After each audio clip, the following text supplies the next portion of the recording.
Salam sejahtera. Hari ini cikgu akan membincangkan soalan praktis Kendiri 9.4a. Soalan 1, kajian tentang jantina anak terhadap 16,000 keluarga yang mempunyai 2 orang anak telah dijalankan. Anggarkan bilangan keluarga yang mempunyai sekurang-kurangnya seorang anak lelaki dalam kajian tersebut. Jadi, mungkin satu keluarga mempunyai kedua-dua anak adalah lelaki, atau kedua-dua anak adalah perempuan, atau anak pertama lelaki, anak kedua perempuan, atau anak pertama perempuan dan anak kedua adalah lelaki. Didapati kebarangkalian keluarga yang mempunyai sekurang-kurangnya seorang lelaki adalah 3/4. Jadi bilangan keluarga yang mempunyai sekurang-kurangnya seorang anak lelaki adalah 3/4 darab dengan 16,000. Sama dengan 12,000. Soalan 2. Sebuah kotak mengandungi 3 batang pen kuning, 5 batang pen merah dan sebatang pen hitam. 2 batang pen dipilih secara rawat dari kotak. Hitung kebarangkalian bahawa kedua-dua batang pen yang dipilih berwarna sama. Jadi pertama saya akan senaraikan bilangan pen terdapat dalam kotak.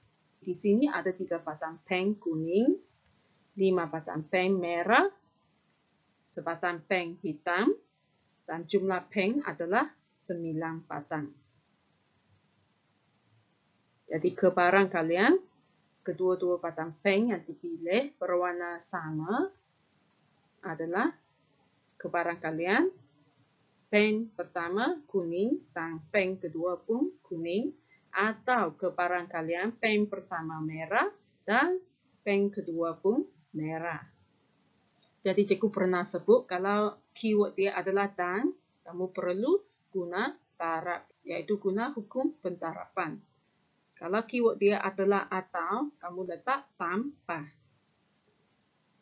Jadi kebarangkalian mendapat pen pertama adalah kuning adalah 3 per jumlah dia 9. Taraf dengan kebarangkalian mendapat pen kuning sekali lagi. Jadi pertama kita sudah ambil satu batang pen keluar, jadi hanya tinggal 2 batang pen kuning dan jumlah pen di dalam kotak adalah 8. Jadi taraf dengan kebarangkalian pen kedua kuning ialah 2/8. Tambah dengan kebarangkalian pen pertama adalah merah. Jadi asalnya ada 9 batang pen. Jadi pen merah ada 5. Jadi kebarangkalian adalah 5/9. Taraf dengan kebarangkalian pen yang dipilih yang kedua adalah pen merah. Jadi sekarang tadi sudah pilih satu pen merah keluar, tinggal 4 pen merah di dalam kotak. Secara otomatik jumlah pen di dalam kotak menjadi 8. Jadi kebarangkalian untuk mendapat pen kedua merah adalah 4/8.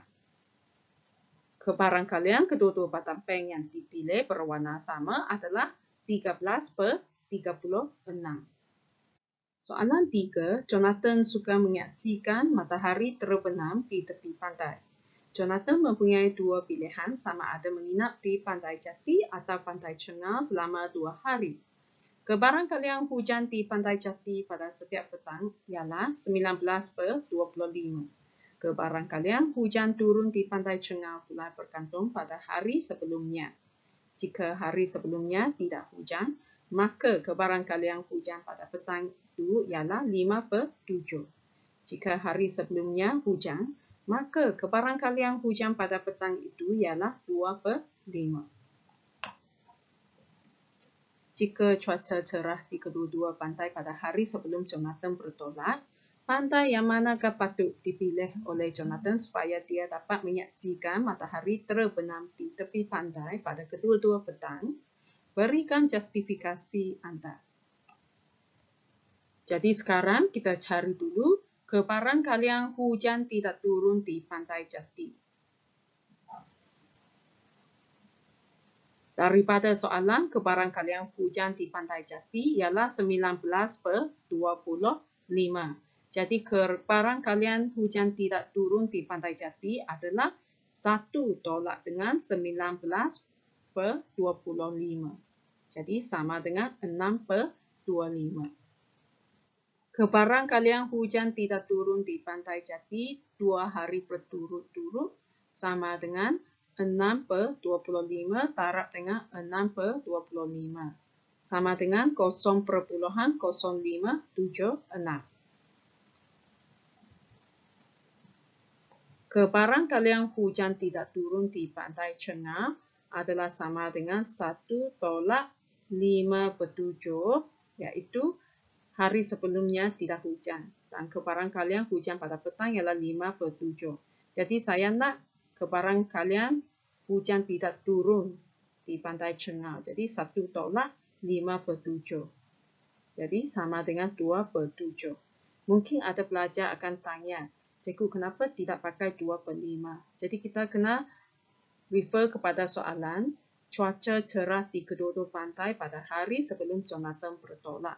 Maksudnya hari sebelumnya tidak hujan. Jadi untuk 2/5, untuk kebarangkalian hujan pada petang 2/5 adalah jika hari sebelumnya hujan. Jadi kebarangkalian hujan pada petang ialah 2/5. Jadi kita tak pakai ini. Jadi kebarangkalian hujan tidak turun di Pantai Cengah 2 hari berturut-turut sama dengan 2/7 darab dengan 2/7. Sama dengan 0,08163.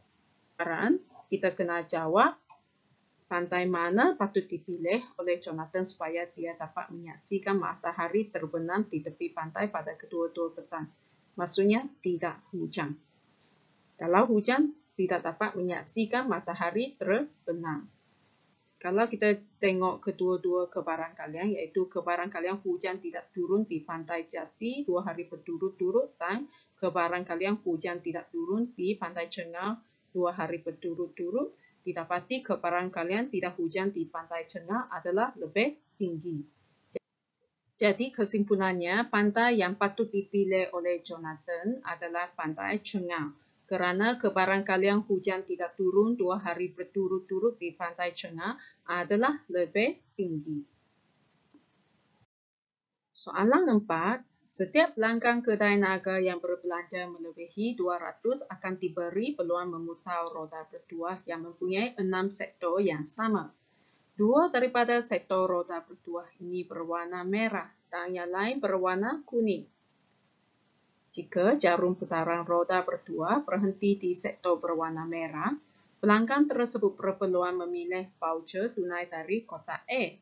Jika jarum putaran roda bertuah berhenti di sektor berwarna kuning, pelanggan tersebut berpeluang memilih voucher tunai dari kotak B. Bilangan voucher tunai yang terdapat dalam kotak A dan kotak B ditunjukkan dalam jadual di atas. Jadi jadual ini dianggarkan sebanyak 450 pelanggan kedai naga akan berbelanja melebihi RM200.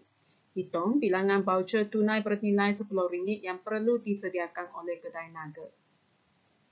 Voucher tunai yang telah dipilih akan digantikan dengan voucher yang baharu oleh kedai naga supaya bilangan voucher tunai dalam kedua-dua kotak A dan B sentiasa kekal.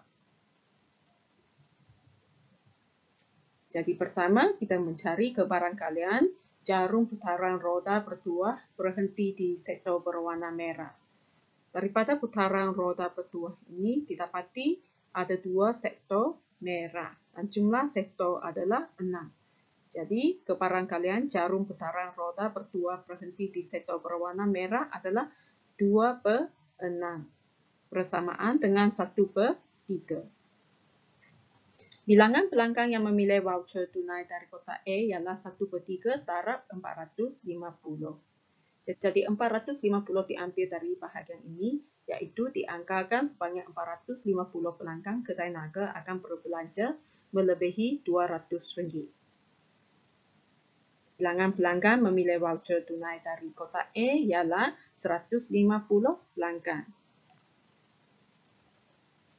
Bilangan pelanggan yang memilih voucher tunai dari kotak B ialah jumlah dia 450 tolak dengan bilangan pelanggan yang memilih voucher tunai dari kotak A iaitu 150.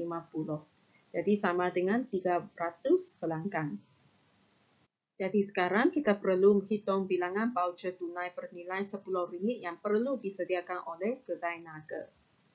Kebarang kalian memilih voucher RM10 dari kotak A adalah yang bahagian ini 5 per jumlah voucher 25. So 5 per 25 sama dengan 1 per 5. Jadi bilangan pelanggan yang memilih RM10 voucher tunai dari kotak A ialah 30. Manakala untuk kotak B pula, kebarang kalian memilih voucher RM10 dari kotak B adalah 20 per jumlah voucher 30. Jadi bersamaan dengan 2 per 3. Bilangan pelanggan yang memilih RM10 voucher tunai dari kotak B ialah, sebab kotak B tadi kita sudah kira jumlah pelanggan adalah 300 yang memilih voucher dari kotak B. Jadi 2 per 3 darab dengan 300 sama dengan 200 pelanggan. Kesimpulannya, bilangan voucher tunai bernilai RM10 yang perlu disediakan oleh kedai naga ialah 30 tambah dengan 200 bersamaan dengan 230 voucher. Terima kasih kerana menonton video ini. Jika anda suka video ini, sila subscribe untuk mendapat lebih banyak video.